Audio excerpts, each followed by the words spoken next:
BJP और शिवसेना के बीच दूरी और बढ़ने के संकेत है। ऐसा उद्धव ठाकरे के बीजेपी के हिंदुत्व को लेकर दिए बयान से हुआ है। बाल ठाकरे की जयंती पर उद्धव ने दो टूक कहा है कि बीजेपी का हिंदुत्व सिर्फ सत्ता के लिए है।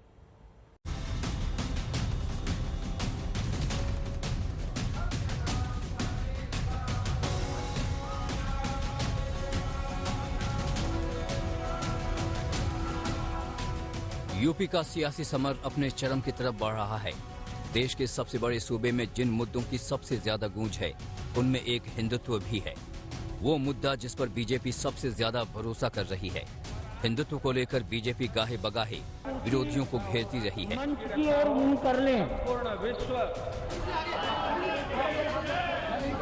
एक ऐसा मुद्दा जिस पर विपक्ष कायदे से कभी बीजेपी पर सवाल नहीं उठा पाया। उल्टे विरोधी दलों के नेताओं को गाहे बगाहे इसे हिंदुत्व के रंग में रंगना पड़ा। वही तौर तरीके अपनाने पड़े, उसे पिच पर खेलना पड़ा जो बीजेपी ने तैयार की थी।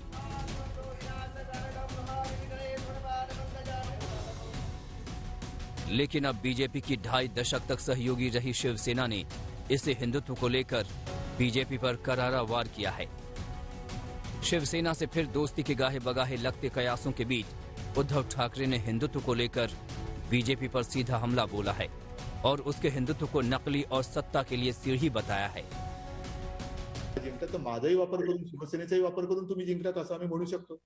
कशाला पाहिजे होतो मी तिकडे? कोण आहे मी असा की अर्ज भरायला माझी तिकडे उपस्थिती पाहिजे होती? आग्रह करून करून मला बोलवलं होतं आणि मी गेलो होतो। पण जिंकल्यानंतर वापरा आणि फेकून द्या। आपल्याला नामशेष करायला गेले। हा हिंदुस्थान म्हणजे माझ्या मांडीखाली माझ्या अंगठ्याखाली असला पाहिजे। आणि जसं इंग्रजांच्या वेळेला एक गुलामगिरीचं वातावरण देशात तयार झालं होतं, ते वातावरण तयार करणं हे हिंदुत्व नाही आणि हिंदुत्ववादी खरे हिंदू हे असं कदापि होऊ देणार नाही। जर आज आपण आणि सगळे देशातले नागरिक गप्प बसले तर पुन्हा एकदा कदाचित गुलामगिरी नशिबी येईल की काय अशी परिस्थिती ही निर्माण होऊ शकते। मग आणीबाणीच्या आठवणी काढायच्या। आणीबाणीमध्ये जे सगळे विरोधात होते आता तेच आणीबाणी सदृश्य परिस्थिति देशात निर्माण करते हैं।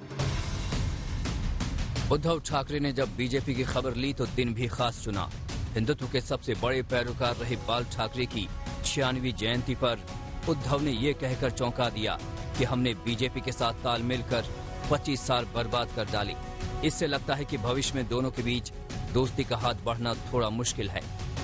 त्यांनी दिल्ली तर आपल्या मदतीने जिंकलीच, पण आपल्यात आता आपल्या घरामध्ये घुसून आपल्याला नामशेष करायच्या मागे लागल्यानंतर मग आपण उलट फिरून पंजा मारायचा। तो मारावाच लागला, तो मारला, कारण आपली फसगत केली, आपली फसवणूक केली। आम्ही तुम्हाला पूर्णपणे झोकून देऊन तुमचा प्रचार केला। संपूर्ण देश म्हणजे मी सुद्धा त्यावेळेला मला बोलवल्यानंतर मी मोदीजींचा अर्ज भरायचा होता। दुसऱ्या दिवशी मी अर्ध्या रात्री तिकडे पोहोचलो। दुसऱ्या दिवशी आपली बांद्रा कुर्ला कॉम्प्लेक्सला सभा होती। कांग्रेस के राहुल गांधी समेत दूसरे दलों के हिंदुत्व को लेकर आरोपों को बीजेपी ने हवा में उड़ा दिया, लेकिन अपने इस सबसे पुराने सहयोगी रहे दल के तीखे सवाल पर बीजेपी को सोच समझकर जवाब देना होगा। ब्यूरो रिपोर्ट, आज तक। प्रधानमंत्री ने इंडिया गेट पर नेताजी की होलोग्राम प्रतिमा राष्ट्र को समर्पित की, लेकिन इस दौरान कांग्रेस पर बड़ा आरोप लगाया। उन्होंने कहा कि कांग्रेस ने कई महान हस्तियों के योगदान को सीमित कर दिया था। इस गलती को देश अब सुधार रहा है।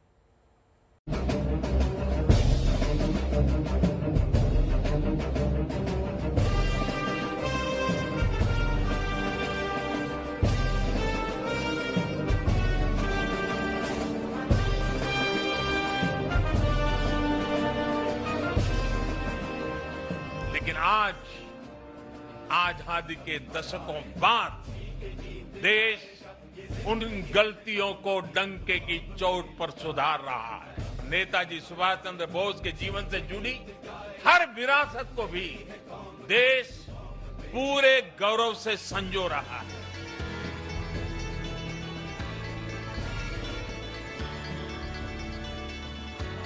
ये दृश्य नेताजी की होलोग्राम प्रतिमा का है, जिसका अनावरण 23 जनवरी को प्रधानमंत्री ने इंडिया गेट पर किया। देश के महानायक को देश के प्रतीक इंडिया गेट पर यूं श्रद्धांजलि दी गई। मौका पराक्रम दिवस का था और पीएम मोदी ने इशारे इशारे में कांग्रेस पर निशाना साधते हुए अतीत की भूल पर पड़ी धूल को साफ करने की बात कही। जरूरी है हमें देश के इतिहास का, हजारों सालों की यात्रा में इसे आकार देने वाले तप, त्याग और बलिदानों का बोध रहे।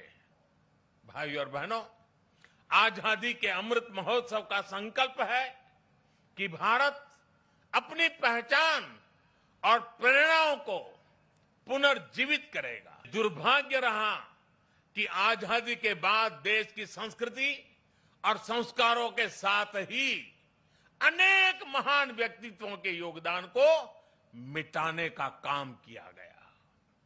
स्वाधीनता संग्राम में लाखों लाख देशवासियों की तपस्या शामिल थी, लेकिन उनके इतिहास को भी सीमित करने की कोशिश हुई।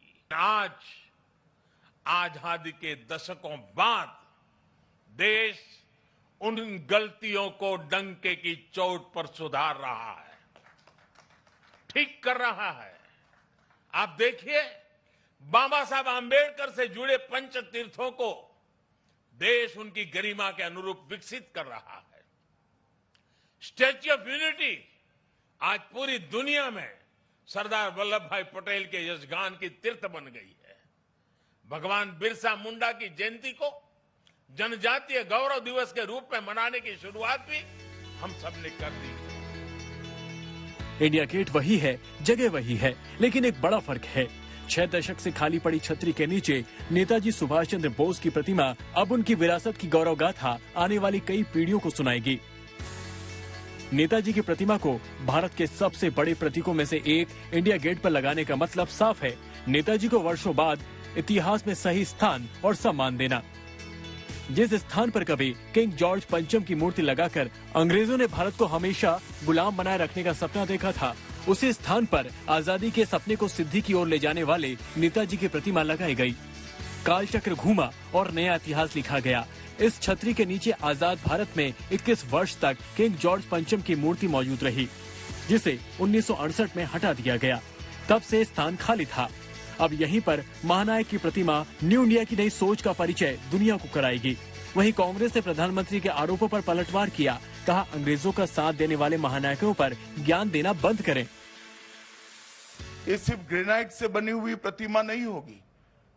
ये प्रतिमा देश के करोड़ों लोगों के मन में जो नेताजी के भाव पड़ा है, ये भाव की अभिव्यक्ति होगी। आज बहस कर रहे हैं कि नेताजी अच्छे हैं या गांधी जी अच्छे हैं या नेहरू जी अच्छे हैं। अरे साहब, आप क्या थे जब ये लोग सब अपने अपने तरीके से आंदोलन कर रहे थे? तो आप कहां थे? आप अंग्रेजों के आगे दूम हिला रहे थे। शर्म आनी चाहिए अब आपको आकर यहां बहस छेड़ने की। कम से कम हमारे आजादी के हीरोज को आपस में मत लड़ाओ। आखिर ये सुभाष चंद्र बोस की होलोग्राम वाली मूर्ति क्या है? आप जब इंडिया गेट जाएंगे तो मूर्ति कैसे दिखेगी, ये आपको बताते हैं। क्या होती है होलोग्राम मूर्ति? सबसे पहले समझिए, होलोग्राम तकनीक में प्रोजेक्ट्स का इस्तेमाल होता है। इस प्रोजेक्टर्स के सहारे 3D इमेज तैयार की जाती है। ये ऐसा प्रोडक्शन होता है जिसमें तस्वीर हकीकत से मिलती जुलती होती है।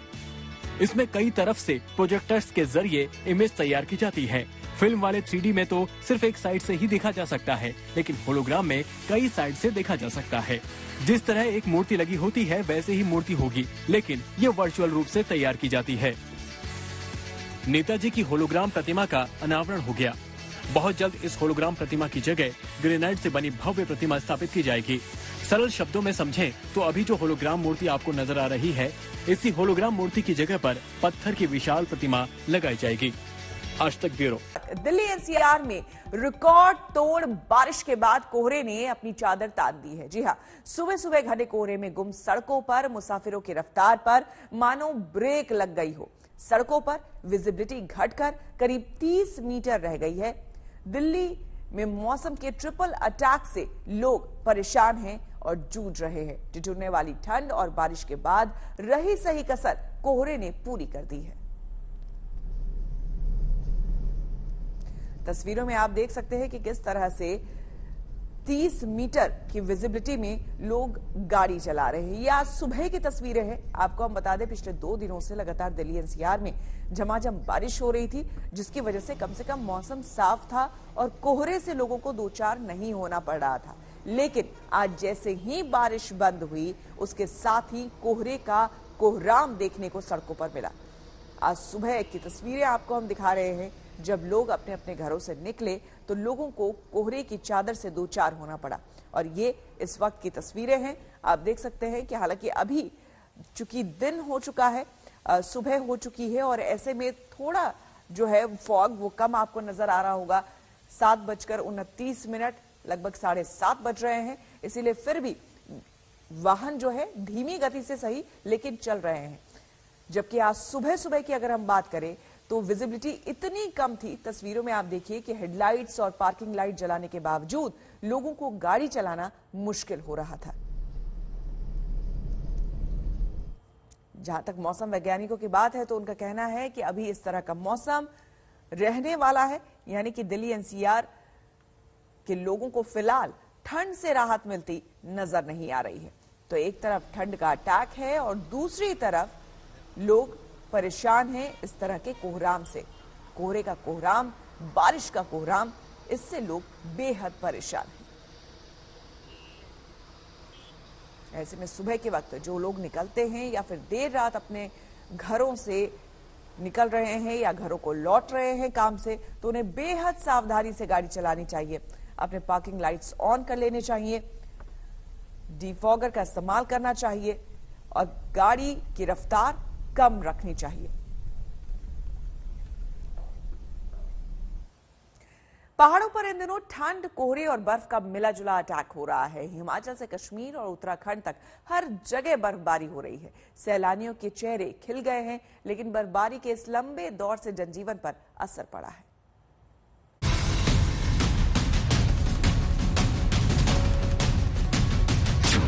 पहाड़ों पर जमाने वाली ठंड का कहर, बर्फ और बारिश का डबल अटैक, कश्मीर से हिमाचल तक सफेद अटैक, बर्फीले वार से थमी जिंदगी की रफ्तार।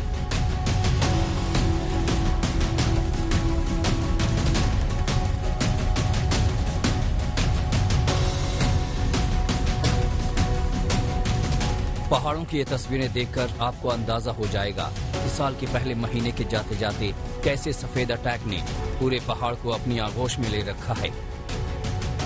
हर तरफ बर्फ की चादर है, कहीं 3 फुट तो कहीं 6 फुट तक बर्फ गिर चुकी है। कई जगह 24 घंटे से बर्फबारी जारी है। साथ में बारिश ने जिंदगी को दुश्वार कर दिया है। पहाड़ों पर बर्फीले नजारे देखने गए सैलानी तो खुश हैं, लेकिन स्थानीय प्रशासन के लिए इंतजाम बनाए रखना मुश्किल हो रहा है। देवभूमि उत्तराखंड में शनिवार रात से बर्फ गिर रही है। ऊंचे इलाकों में बर्फ तो निचले इलाकों में बारिश हो रही है।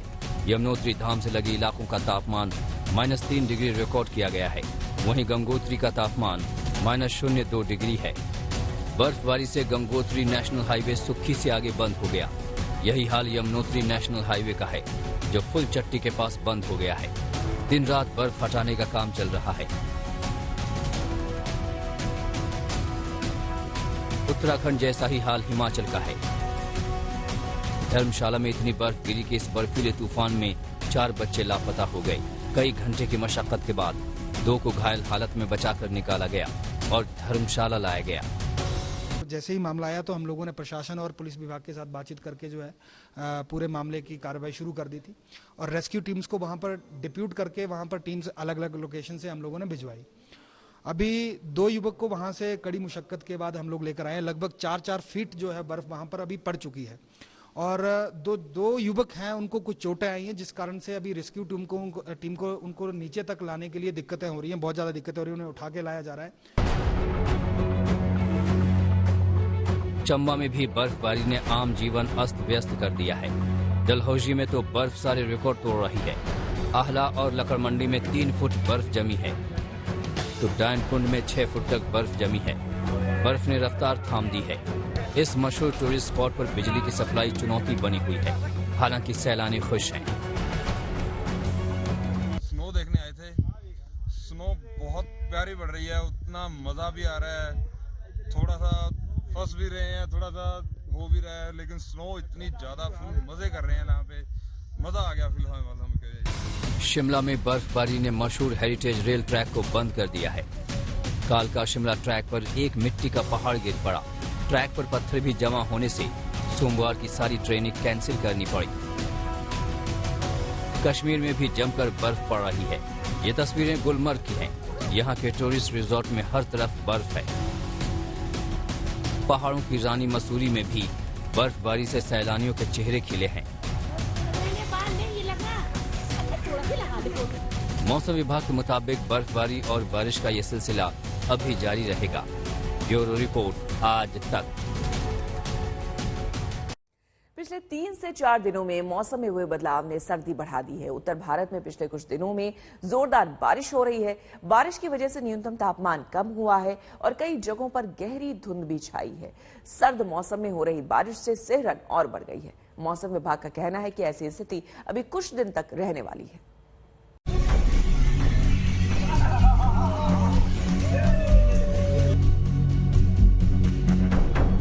जनवरी में सर्दी ने अपना रिकॉर्ड तोड़ प्रदर्शन किया है। पहाड़ों पर भीषण बर्फबारी जारी है और मैदानी इलाकों में बारिश और कोहरे ने सूरज का मुंह ढक रखा है। पिछले 3-4 दिनों से तो दिल्ली में सूरज के दर्शन ही नहीं हुए।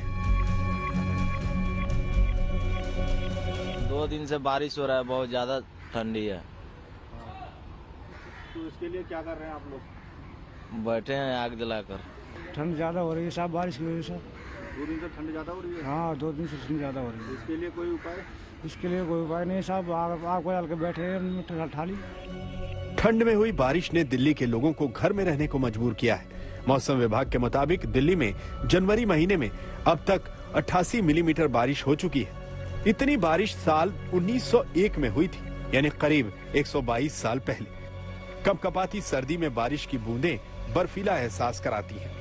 ये जो 5-7 दिन हुआ, यही पहला स्पेल था और जबरदस्त फॉग भी था। आपने देखा होगा, पूरा पाकिस्तान से लेकर के पटना तक था।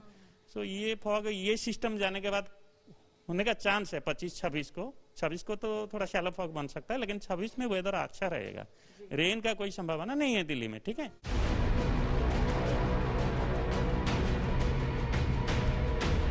फिलहाल तो 31 जनवरी तक इस ठंड से राहत मिलने वाली नहीं है। मौसम विभाग के मुताबिक उत्तर भारत में अभी ठंड की यही स्थिति रहने वाली है। दिल्ली ही नहीं, राजस्थान, यूपी, बिहार और पश्चिम बंगाल के ज्यादातर हिस्सों में जमकर बारिश हुई।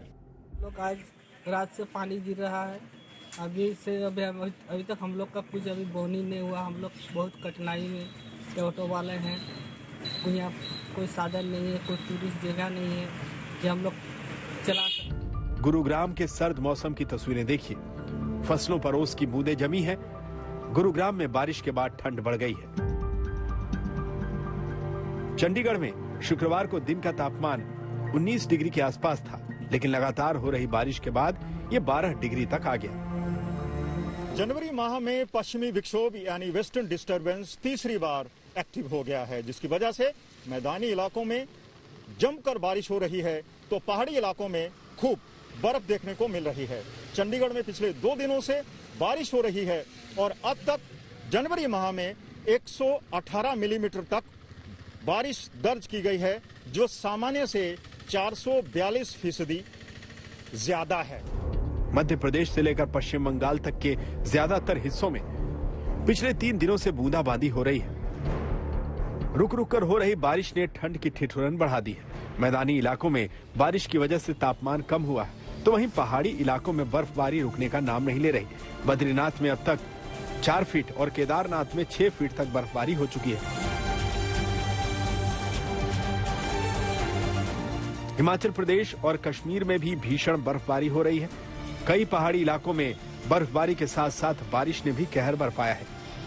जमकर पहाड़ों पर बर्फबारी हो रही है, जबकि मैदानी इलाकों में बारिशों के साथ ये बर्फबारी हो रही है। मौसम विभाग ने पहले ही 24 घंटे का जो है अलर्ट जारी किया था पूरे जम्मू कश्मीर में, क्योंकि एक नया वेस्टर्न डिस्टर्बेंस दाखिल हुआ था पूरे सिस्टम में, जिसके कारण कश्मीर के सभी इलाकों में या तो बर्फबारी हो रही है या बारिशें हो रही है।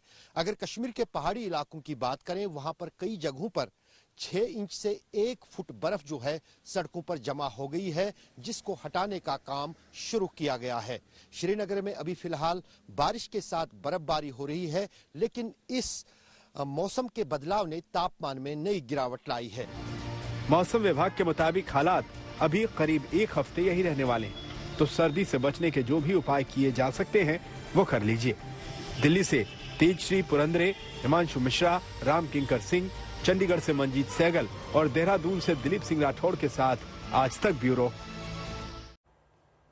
और अब आपको दिखाते हैं कि किस तरह से मौसम की मार पहाड़ों से मैदानों तक देखने को मिल रही है। पहली तस्वीर में आप देख सकते हैं लगातार बर्फबारी हो रही है, जिसकी वजह से जो वहां के लोग हैं उन्हें खासी परेशानी हो रही है, लेकिन पर्यटकों के लिए काफी अच्छी खबर है। पर्यटक बेहद खुश हैं इस बर्फबारी से।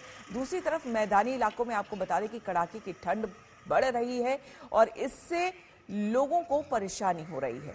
तीसरी तस्वीर में आप देख रहे होंगे गाड़ियां तो जरूर सड़कों पर निकल रही है, लेकिन कोहरे की चादर में लिपटी हुई राजधानी किस तरह से धीरे धीरे एक तरह से रेंग रही है वो इन तस्वीरों में आपको देखने को मिलेगा। साथ ही साथ इस कोहरे की वजह से कई ट्रेनें रद्द कर दी गई हैं, तो कई ट्रेनें 2 से 5 घंटे देरी से चल रही है, जिससे यात्रियों को खासी परेशानी हो रही है।